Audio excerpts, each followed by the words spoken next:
اعوذ باللہ من الشیطان الرجیم بسم اللہ الرحمن الرحیم۔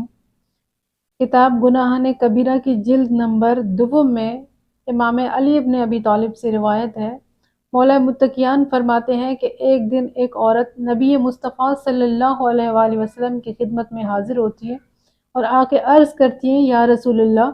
میرا شوہر بہت زیادہ مجھ سے سختی سے پیش آتا تھا اور بہت زیادہ بدسلوکی کرتا تھا۔ تو یا رسول اللہ، میں نے بھی اس کا انتظام کیا، اور انتظام یہ کیا کہ میں نے سوچا کہ میں کیوں نہ کچھ ایسا کروں جس سے میرا شوہر مجھ سے راضی ہو جائے اور مجھ سے مہربانی سے پیش آئے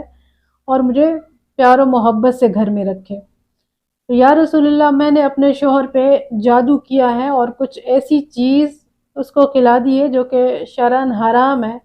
تو نبی مصطفیٰ صلی اللہ علیہ وآلہ وسلم جب یہ سنتے ہیں کہ اس عورت نے اپنے شوہر پہ جادو کیا ہے اور کچھ ایسی چیز اس کو کھلا دی ہے جو کہ شرعاً حرام ہے،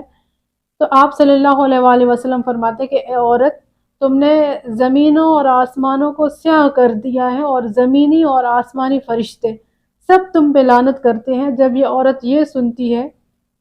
کہ نبی مصطفیٰ صلی اللہ علیہ وآلہ وسلم تو یہ فرما رہے ہیں کہ سب زمین اور آسمان کے فرشتے تم پہ لعنت کر رہے ہیں، تو یہ عورت وہاں سے اٹھ کے چلی جاتی ہے۔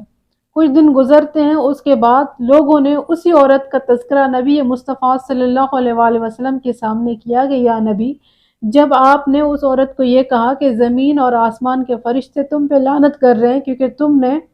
اپنے شوہر پہ جادو کیا ہے، اس کو ایسی چیز کھلا دی ہے جو کہ شرعاً حرام ہے،